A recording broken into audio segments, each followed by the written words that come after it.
नमस्कार। 4 बड़ी खबरों पर चर्चा करेंगे। पहली खबर जिस पर हम बात करने वाले हैं, विपक्षी सांसदों ने संसदीय बैठक से बहिष्कार कर दिया है।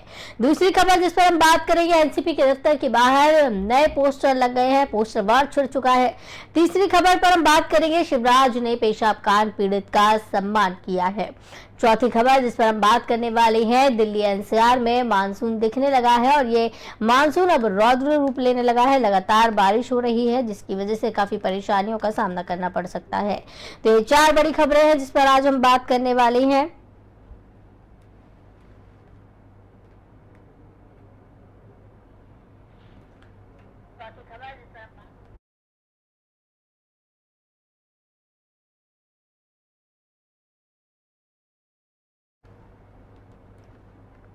पहली खबर जिस पर हम बात करेंगे, मणिपुर में बीते 3 मई से जारी सामुदायिक हिंसा पर चर्चा की मांग खारिज होने के बाद विपक्षी दलों ने गृह मामलों की संसदीय स्थायी समिति की बैठक का बहिष्कार किया है। जानकारी के मुताबिक गुरुवार को बुलाई गई इस बैठक छोड़ने वाले में कांग्रेस के दिग्विजय सिंह और तृणमूल कांग्रेस के डेरिक ओब्रायन सहित विपक्ष के कुल 3 सांसद थे। अनुसार विपक्षी सांसदों ने संसदीय समिति के अध्यक्ष और बीजेपी सांसद बृजलाल ने मणिपुर हिंसा पर चर्चा करने की मांग की, लेकिन उन्होंने विपक्षी सांसदों से कहा था कि वो उनकी मांग नहीं मांग सकते हैं क्योंकि बैठक का एजेंडा पहले से ही तय है और उसे बदला नहीं जा सकता है। इसके बाद विपक्षी दलों ने संसदीय समिति की बैठक से वॉकआउट कर दिया। बैठक छोड़ने वाले विपक्षी सांसदों में तीसरे सांसद कांग्रेस पार्टी के प्रदीप भट्टाचार्य थे।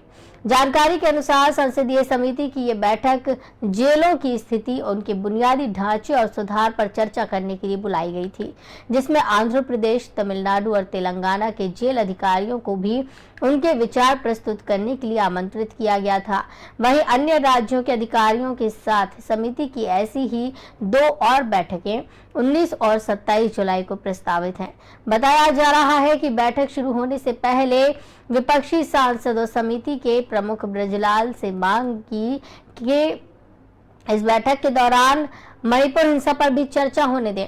जहां समिति प्रमुख ने उनकी मांग को खारिज कर दिया तो विपक्षी सांसदों ने उनसे कहा कि अगर वो उनकी मांग पर विचार नहीं करेंगे तो वो इस मुद्दे पर होने वाली आगामी बैठकों में शामिल नहीं होंगे। तो सांसदों की मांग है कि मणिपुर हिंसा पर चर्चा हो और जब तक उनकी ये मांग नहीं मानी जाती है और तब तक वो बैठक में शामिल नहीं होंगे। विपक्षी सांसदों ने संसदीय बैठक से बहिष्कार कर दिया है। तमाम मांगे हैं। मणिपुर में हिंसा जो हुई है उस पर चर्चा की भी मांग एक प्रमुख है।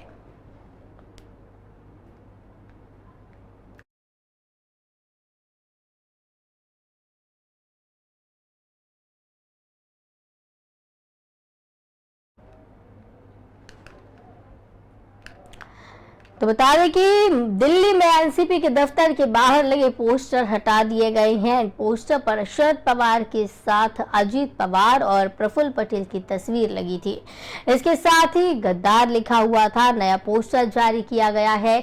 नए पोस्टर में लिखा गया है कि सच और झूठ की लड़ाई में पूरा देश शरद पवार साहिब के साथ है और भारत देश का इतिहास है कि इसने कभी धोखा देने वाले को माफ नहीं किया।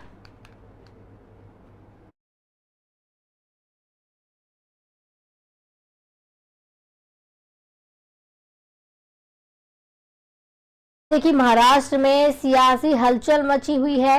एनसीपी में बगावत के बाद बुधवार को शरद पवार और अजीत पवार के बीच शक्ति प्रदर्शन करते हुए अलग अलग बैठक की गई। मुंबई के बांद्रा में हुए बैठक में बोलते हुए अजीत पवार ने अपना दर्द बताया तो इच्छा भी जाहिर की।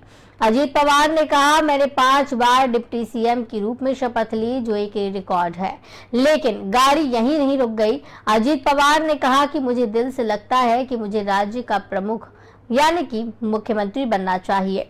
मेरे पास कुछ प्लान है जिन्हें मैं कार्यान्वित करना चाहता हूं और उसके लिए मुख्यमंत्री बनना जरूरी है।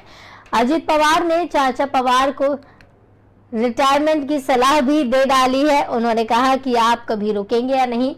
हमें आशीर्वाद देंगे। बीजेपी का उदाहरण देते हुए उन्होंने कहा, वहां नेता 75 वर्ष की आयु में रिटायर हो जाते हैं। हर किसी की अपनी पारी है। सबसे सार्थक समय 25 से 75 वर्ष की आयु का होता है। शरद पवार के गुट ने भी यशवंत राव बलवंत राव चव्हाण सेंटर में बैठक की। भतीजे पर निशाना साधते हुए सीनियर पवार ने कहा कि अगर अजीत को कोई समस्या थी तो उन्हें मुझसे बात करनी चाहिए थी। अगर उनके मन में कुछ था तो वो मुझसे संपर्क कर सकते थे। लेकिन इस बीच अजीत पवार के धड़े ने शरद पवार को राष्ट्रवादी कांग्रेस पार्टी के राष्ट्रीय अध्यक्ष पद से हटा दिया है। बुधवार को अजीत पवार गुट की तरफ से बयान जारी कर बताया गया है कि निर्वाचन आयोग को एक हलफनामे के जरिए सूचित किया गया है कि अजीत पवार को बीती 30 जून को एनसीपी के सदस्यों के बहुमत की ओर से हस्ताक्षरित एक प्रस्ताव के माध्यम से एनसीपी प्रमुख चुना गया। बुधवार को दोनों गुटों की बैठक में शक्ति प्रदर्शन भी किया गया। अजीत पवार के साथ 32 विधायक नजर आए, जबकि सीनियर पवार के साथ 53 में से 18 विधायक हैं। 3 विधायक अभी भी किसी गुट के साथ नहीं है। इस बीच शरद पवार ने दिल्ली में पार्टी की राष्ट्रीय कार्यकारिणी की बैठक बुलाई। शरद पवार सुबह 10 बजे मुंबई से दिल्ली के लिए रवाना हो चुके। बैठक में अजीत पवार के खिलाफ प्रस्ताव पास हो सकता है। अजीत पवार को सरकार में शामिल करने पर सीएम शिंदे की पार्टी में भी विरोध के सुर उठने लगे हैं। शिवसेना नेता संजय शिरसाट ने कहा कि अजीत पवार के साथ आने से शिवसेना और बीजेपी दोनों के विधायकों में नाराजगी है। तो शरद पवार दिल्ली पहुंच चुके हैं। सुबह वो मुंबई से निकले थे और महाराष्ट्र में लगातार जिस तरीके से राजनीति छिड़ी हुई है, बेहद ही उथल पुथल देखने को मिल रही है। छगन भुजबल ने इस दौरान शरद पवार के दिल्ली पहुंचने पर प्रतिक्रिया दी है। उन्होंने कहा है कि 43 विधायक हमारे साथ है।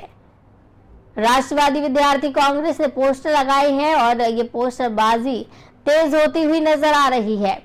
एनसीपी के दफ्तर के बाहर नया पोस्टर लगा दिया गया है।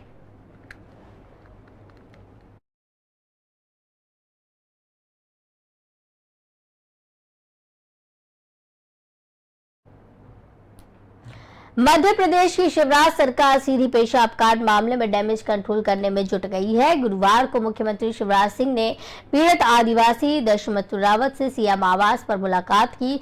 उसे भोपाल बुलाया गया था। यहाँ शिवराज ने उसके पैर पखारे, टीका किया और शॉल ओढ़ाकर सम्मानित किया।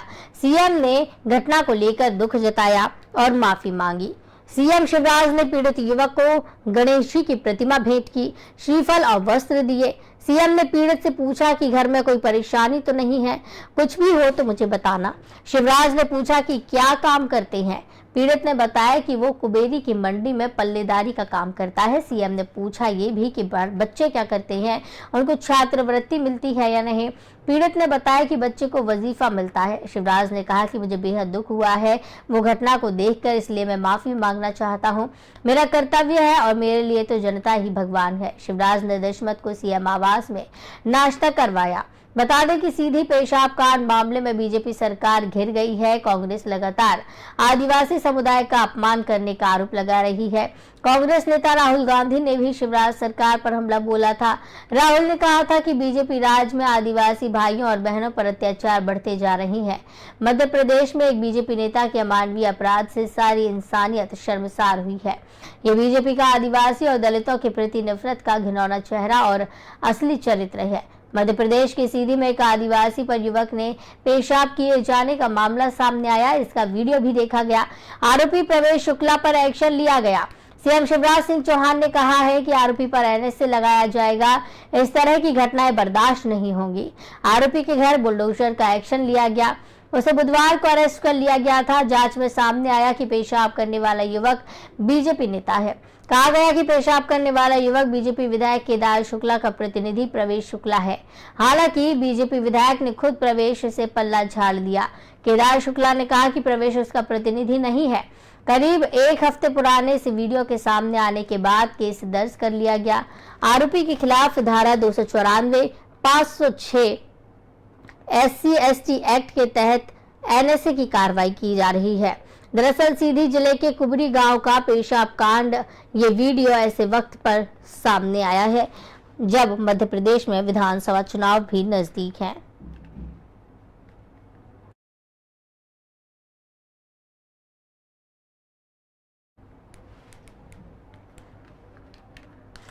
तो आपको बताते चले कि मानसून की दस्तक के बाद भी दिल्ली एनसीआर समेत तमाम राज्यों में उमस वाली गर्मी का सितम देखने मिल रहा है। राष्ट्रीय राजधानी और आसपास के इलाकों में आज मौसम ने करवट ली और गर्मी से राहत मिल गई। दिल्ली, नोएडा, गाजियाबाद समेत कई इलाकों में बारिश हो रही है और आसमान में काले बादल छाए हैं। सुबह के वक्त यहां अंधेरा छाया है, जिससे मौसम में नमी और तापमान में गिरावट देखने को मिली है। सुबह सुबह भारी बारिश होने के कारण कई इलाकों में सड़कों पर जलभराव देखने को मिला, जिससे गाड़ियों की रफ्तार धीमी पड़ी है। भारी बारिश और जलभराव के कारण दिल्ली एनसीआर के कई इलाकों में ट्रैफिक जाम भी देखने को मिल रहा है। मौसम विभाग के मुताबिक दिल्ली और एनसीआर के इलाकों Burari model town, Karawal Nagar, Delhi university, civil lines, Kashmiri gate, Seelampur, Dilshad garden, Seemapuri और लोनी देहात के अलग अलग स्थानों पर हल्की से मध्यम तीव्रता की बारिश होगी। वहीं हरियाणा के यमुनानगर, करनाल, पानीपत, गन्नौर, सोनीपत और खरखौदा में भी अच्छी बारिश के आसार हैं।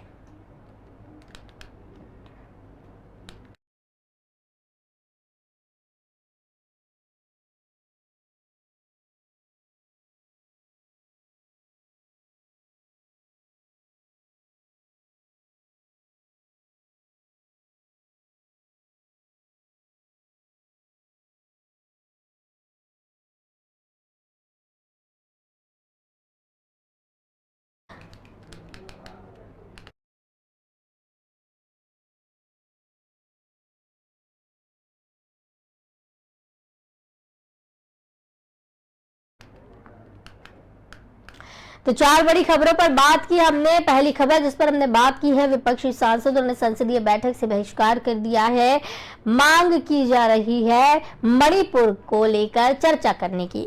दूसरी खबर जिस पर बात की हमने, एनसीपी के दफ्तर के बाहर पोस्टर लग गए हैं और लगातार महाराष्ट्र में सियासत गर्म है। तीसरी खबर पर हमने बात की है, शिवराज ने पेशाब कांड पीड़ित का सम्मान किया है और उनसे माफी मांगी है।